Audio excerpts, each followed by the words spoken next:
சொல்லு என்ன? உன்னை என் மூஞ்சிலே முழிக்காதுன்னு சொல்லியிருக்கல. இப்போ வந்து அப்பா அப்பான்னு அந்த மாதிரி என்னையெல்லாம் கூப்பிடாத. எனக்கு ஒரு பொண்ணு இருந்தான்னு நினைச்சேன். அவ எப்போவோ செத்துட்டா. எனக்கு இருக்கிறது ஒரே ஒரு பொண்ணு தான், அது ரேகா மட்டும்தான். அப்பா எதுக்குப்பா அப்படி பேசுறீங்க? என் மேல எந்த தப்புமே இல்லை. அதை கேட்காம நீங்களாம் என்னை தப்பான பொண்ணுன்னு முடிவு பண்ணா எப்படிப்பா? நான் தான் கண்ணால பார்த்துட்டேனேம்மா. இனி என்ன உன்னை விசாரிச்சு கிடக்கு? அதான் எல்லாம் தெரிஞ்சு போச்சு. வீடு உன்னைய ரொம்ப நல்ல பொண்ணு. பாவம் அம்மா இல்லாதனால உங்கள் சித்தி என்ன பண்ணுறாலோ, பாசம் காட்டினாலும் கொஞ்சமாக தான் காட்டுவா. எல்லா வேலையும் நீந்தே பார்க்குற. பாவம் என் பொண்ணு நல்ல இடத்துல கட்டி கொடுத்து அவள் நல்லா இருக்கணும் அப்படி இப்படின்னு ஏதேதோ கனவு கண்டம்மா. ஆனால் நீங்கள் பாட்டு கனவு காணுங்க, நான் இஷ்டத்துக்கு இருக்கோம்னு நீ பாட்டுக்கு ஒரு முடிவு எடுத்துட்ட. எப்படியோம்மா இருந்துக்க. ஏப்பா உங்க பொண்ணு மேல உங்களுக்கு நம்பிக்கை இல்லையாப்பா? இருந்துச்சுமா, நம்பிக்கை நிறையா இருந்துச்சு. இப்போ ஆனால் சுத்தமாக இல்லை. இல்லப்பா நான் சொல்றத கொஞ்சம் கேளுங்கப்பா. நான் எந்த தப்பும் பண்ணலப்பா. அந்த ரேகா. ஏய் பிரியா, சொல்லு ரேகா. இங்கே சாப்பாடு கூட செய்யலையா நீ? இந்த வேலை கூட ஒழுங்கா பார்க்க மாட்டியா? இல்ல அப்பாட்ட பேசிட்டு இருந்தேன். பேசிட்டு வந்து தோசை ஊத்திக்கலான் தான். சரி சொல்லு, என்னமோ சொல்லுன்னு சொன்னியே, வேமா சொல்லு. எனக்கு 1008 வேலை இருக்கு. இவ வேற பக்கத்துல நிக்கிறாளே, எப்படி இப்ப நான் சொல்றது? கரெக்டா அவளை சொல்ற நேரத்துக்கு வந்துட்டா. எப்படிதான் இவளுக்கு தெரியுதோ தெரியல. ஒருவேளை நான் சொல்ல போறேன்னு தெரிஞ்சுதான் வேணும்னே வந்தாளா?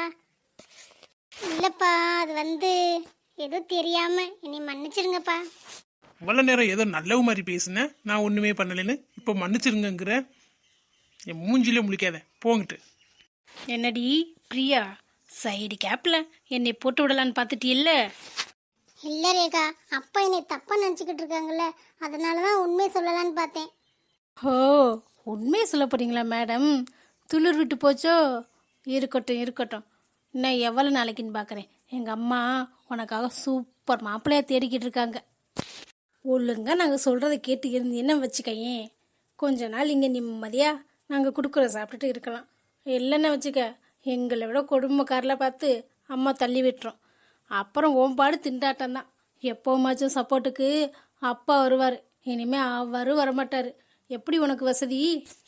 ஏ ரேகா, உனக்கெல்லாம் மனசாட்சியே இல்லையா? இங்கே தான் நான் குடும்பப்படுத்த சித்திரவதைப்படுறேன்னா போகிற இடத்துல எப்படி தான் பண்ணணும்னு நினைப்பீங்களா? அப்பா அவர் மட்டும்தான் என் மேலே பாசமாக இருந்தார், அவரையும் வெறுக்க வச்சுட்டீங்கல்ல. நீ தைரியமான ஆளாக இருந்தா நீந்தையும் கூட்டியாந்தம் சொல்ல முடியாதானே? எல்லாத்துக்கும் பயப்பட மாட்டோன்னு தைரியமாக சொல்லுவேன். இதில் மட்டும் என்னை கொடுத்து விட்டுட்டு அப்படியே கோழையாக இருந்துட்டேன். பயமா?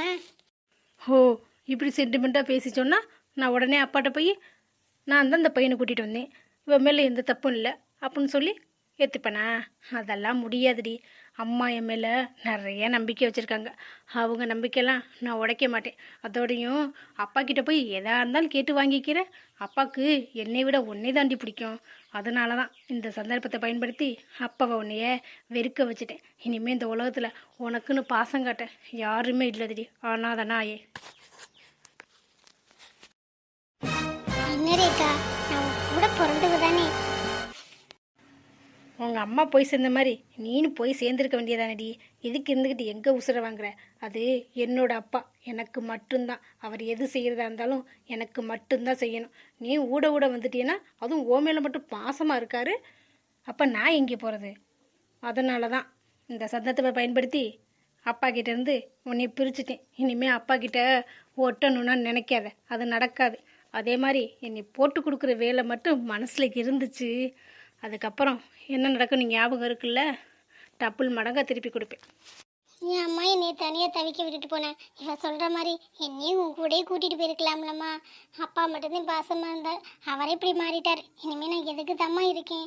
என்னை எதுக்கு தம்மா வச்சிருக்க? நான் யாருக்காக வாழ்கிறேன்னே தெரியல. காலேஜுக்கு போமா வேணாமா? கமலியும் வரமாட்டா. விக்ரம் ஃபோன் அடித்தாலும் எடுக்கலை. ஒரு ஆளை போய் என்ன பண்ண போகிறோம்? நம்ம வீட்டிலே இருந்துடலாம். நமக்கு இந்த 4 சவர் தான், வேறு வழியே இல்லை. மாமா, அவள் வந்தோன்னே அவளை அடித்து வீட்டை விட்டு துரத்துறீங்க.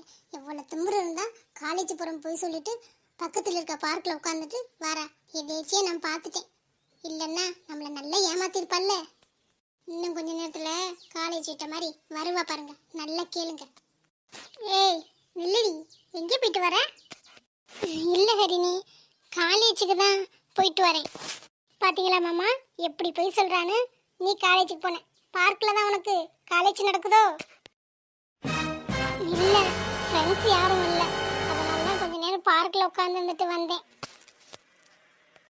எங்க வீட்டு மானத்தை வாங்குறதுனே முடிவு பண்ணிட்டீல்ல. நீ பார்க்ல உட்காந்துருக்கணும், எல்லாரும் பார்த்து வந்த பொண்ணு இப்படி வெளியில அனுப்பிச்சிட்டான்னு சொல்லணும். அதுக்கு தானே பண்ற. மாமா கேளுங்க என்ன ஏதுன்னு. இவளுக்கு இல்லைன்னா திமிர் கூடி போயிடும். எங்கே வேணாலும் போகிறது, எங்கே வேணாலும் வாடுறது, எவன் கூட வேணாலும் சுற்றுறதுன்னு இருந்துப்பா. வீட்டில் இருக்க வரைக்கும் இவளை நம்ம கண்ட்ரோலில் தான் மாமா வச்சுக்கணும். இல்லைங்க மாமா, காலேஜ் தான் போனி, யாருமே வரல. அதனால தான் அப்படியே அங்கே நான் உட்காந்து இருந்துட்டு வந்தேன். வேற எங்கேயும் நான் போகல. இங்கே பாரு ஹரிணி, யாரையும் என்கிட்ட பேசணும்னு சொல்லு. சும்மா உரிமை எடுத்து இந்த மாமன் சொல்கிற வெள்ளம் வச்சுக்கூடாது. அப்படி சொன்னால் நான் பாசம் வந்து ஏற்றுக்கின்றுவேனா? அவள் எங்கேயோ போயிட்டு போகிறா, விட்டு தள்ளு. எங்கே போனால் என்ன, சனியை தொலைஞ்சான்னு விட வேண்டியதான். எங்கே போனால் உனக்கு என்ன ஹரிணி, நீ பாட்டுக்கு ஹாயாக இரு.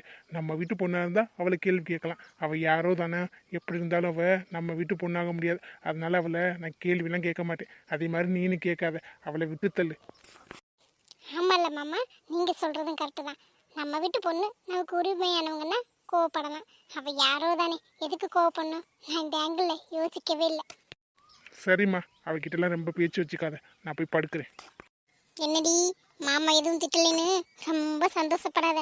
அப்புறம் சொன்னது கேட்டுச்சுல.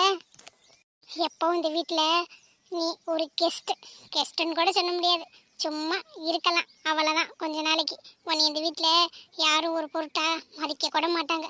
நீ எங்கே போனா என்ன, வந்தா என்ன, யாரும் கேள்வி கூட கேட்க மாட்டாங்க. உன்னை கேள்வி கேட்கறது கூட மாமாவுக்கு விருப்பம் இல்லை. அப்போ இந்த வீட்டில் நீ எந்த அளவுக்கு இருக்கேன்னு நீனே புரிஞ்சு நடந்துக்க, சரியா? சும்மா நம்ம இந்த வீட்டு மருமக, நம்ம தான் இனி எல்லாமே அப்படின்னு ஒவ்வொரு அட்வான்டேஜ் எடுத்து ஆடாத. எப்படி இருந்தாலும் எனக்கும் சஞ்சய்க்கு தான் கல்யாணம் நடக்க போகுது. அது வரைக்கும் சும்மா இங்கே இருந்துக்க. எப்படி இந்த வீட்டை விட்டு போகிறதா இல்லை, நான் இங்கே இருக்கணும்னா நினைக்க கூடாது, சரியா? இதில் உனக்கு நினைப்பு வேற வருமா? வரக்கூடாது. அதனால தான் அடிக்கடி சொல்கிறேன். அப்புறம் இந்த மாமா சொன்னாங்க பாரு, உன்னையெல்லாம் நான் கேள்வி கேட்க வேணான்னு. நானாக கேட்பேன், நீ எங்கே போகிற, எங்கே வர அப்படின்னு என்கிட்ட சொல்லி தான் ஆகணும். இந்த வீட்டில் இருக்க வரைக்கும் நீ என்கிட்ட பதில் சொல்லி தான் ஆகணும். இப்போ போ, எனக்கு சூடா டீ போட்டு எடுத்துகிட்டு வா. இந்த வீட்டில் நீ என்ன ஓசி சொல்லிட்டீங்க நினைச்சிக்கிட்டு இருக்கியா? ஏதாச்சும் வேலை பார்த்துட்டு தான் நீ சாப்பாடு சாப்பிட்ணும். இந்த வீட்டில் உன்னைய சும்மா சோறு போட்டு வளர்ப்பாங்களா? ஏதாச்சும் வேலை பார்க்கணும்ல, போ. அப்புறம் அங்கே போயிட்டு அத்தை வேணான்னு சொன்னாங்கன்னு திரும்ப வந்த அவ்வளோதான். எனக்கு நீ தான் டீ போட்டு எடுத்துகிட்டு வரணும். ஏன்னா நான் தான் இந்த வீட்டு எச்சமானி. சரி ஹரிணி, நான் போட்டு எடுத்துகிட்டு வரேன். அப்புறம் இந்த ஹரிணின்னு சொல்கிற வேலையெல்லாம் வச்சுக்காத, ஓகே? மேம்னு சொல்லு. சரிங்க மேடம். என்னம்மாயா இப்படி எந்திரிக்காம உட்காந்துருக்க? எல்லாரும் ஒரு மாதிரி பார்க்குறாங்கல்ல. வா, முதல்ல வீட்டுக்கு போகலாம். இல்லை மாமா, நான் வர்றதா இல்லை. எப்போ பார்த்தாலும் நீங்கள் நீ ஏமாற்றிக்கிட்டே இருக்கீங்க. நான் என்னடி ஏமாத்துறேன்? வா, நீ முதல்ல வீட்டில் போய் பேசிக்கலாம். போங்க, எப்போ பார்த்தாலும் நான் ஏதாச்சும் கேட்டால் பதிலே சொல்ல மாட்டேங்கிறீங்க. இப்போ நீ கேட்டு நான் என்ன சொல்லலை? நானும் ஒவ்வொரு தடவை தான் வெளியில் வரும்போது கேட்குறேன், கல்யாணம் பண்ணிக்கலாமா, எப்போ பண்ணிக்கலாம், வீட்டில் அதை பற்றி பேசலாமான்னு. நீங்கள் பேசினா பதிலே சொல்ல மாட்டேங்கிறீங்க. வேறு டாபிக் எடுத்துட்டு அப்படியே வீட்டுக்கு கூட்டி போய் விட்டுறீங்க. என்னதான் நினச்சிக்கிட்டு இருக்கீங்க? இல்லடி, பேசலாம், கொஞ்சம் டைம் ஆகட்டும். நான் கேட்டு 1 வருஷத்துக்கு மேலே ஆயிடுச்சு. நம்மளுடைய சொந்தம் தானே, நம்மளுடைய பண்ணிக்கிட்டா என்ன? வீட்டிலலாம் ஓகே தான் சொல்லுவாங்க. வீட்டில் நம்ம எப்படா சொல்லுவோன்னு எதிர்பார்த்துக்கிட்டு தான் இருக்காங்க. நீங்கள் என்னடானா அதை பற்றி பேசினாலே சும்மா பிடிக்காத மாதிரியே பண்ணுறீங்க. உங்களுக்கு வேற யாரையாச்சும் பிடிச்சிருக்கோ? நம்ம ரேகா பின்னாடி போகிறத இவகிட்ட எப்படி சொல்கிறது? அதை இவ எப்படி எடுத்துப்பான்னு கூட தெரியலையே. கொஞ்ச நாள் கழிச்சு சொல்லலாம் பார்த்தா அதுக்குள்ளே இவ வேற எப்போ வெளியில் வந்தாலும் கல்யாணம் பண்ணுவோமான்னு அதே தான் கேட்டுக்கிட்டே இருக்கா. நம்ம அவாய்ட் பண்ணாலும் புரிஞ்சுக்கிறாளா? இல்லைன்னா வீட்லேயே போய் பேசிடுவா போலயே. இங்கே பாருங்க, நான் பாட்டுக்கு கேட்டுக்கிட்டே இருக்கேன். ஆனால் நீங்கள் பாட்டுக்கு எதை யோசிச்சுட்டே இருக்கீங்க. பார்த்தீங்களா, உங்களுக்கு என்னைய பிடிக்கவே இல்லை.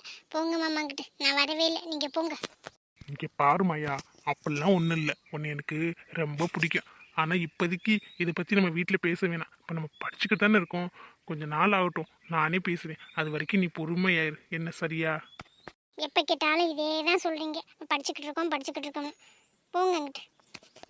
இங்கே பாருமாயா, நான் இப்போவும் சொல்கிறேன், எப்போவும் சொல்கிறேன், உன்னை தான் கல்யாணம் பண்ணிப்பேன். அதில் எந்த மாற்றமும் இல்லை. ஆனால் அது கூட சின்ன வேலை இருக்குது. நம்ம இப்போ கஷ்டப்பட்டுக்கிட்டு தானடி இருக்கோம். இதே கஷ்டத்தோட கல்யாணம் பண்ணால் லைஃப் நல்லா இருக்காது, அடிக்கடி சண்டை வரும். ஆனால் அப்படிலாம் வரக்கூடாது. அதுக்காக தான் நான் ஒரு வேலை பார்த்துக்கிட்டு இருக்கேன். அப்படியா? என்ன பண்ணிக்கிட்டு இருக்கீங்க? அதெல்லாம் இப்போ உனக்கு சொன்னால் புரியாது. நான் இன்னொரு நாள் கொஞ்ச நாள் ஆனதுக்கப்புறம் சொல்கிறேன். ஆனால் கண்டிப்பாக உன்னை எனக்கு பிடிக்கும். சும்மா மறுபடியும் இதே கேட்கக்கூடாது, சரியா? அப்புறம் நான் உன்கிட்ட பேசவே மாட்டேன்.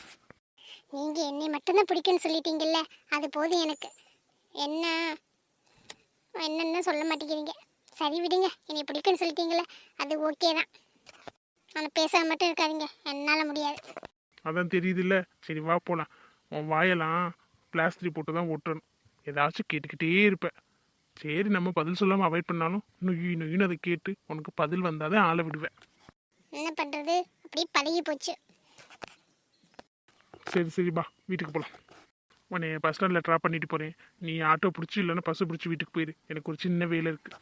பார்த்தீங்களா, இப்போதான் என்னை பிடிக்கும்னு சொன்னீங்க, இப்போ மறுபடியும் என்னை விட்டுட்டு போகிறேங்கிறீங்க. ஷோ, ஒரு சின்ன வேலை. அது வரைக்கும் நீ ரோட்லேயே நிற்பியா? முடியாதுல்ல. அதனால தான் உன் கூடவே சுற்றிக்கிட்டு இருப்பாங்க. பிடிச்சா? சரி சும்மா திட்டிக்கிட்டே இருக்காதீங்க, என்னைய ஆட்டோவில் ஏற்றி விட்டுட்டு போங்க. எல்லாம் என் நேரம். வா.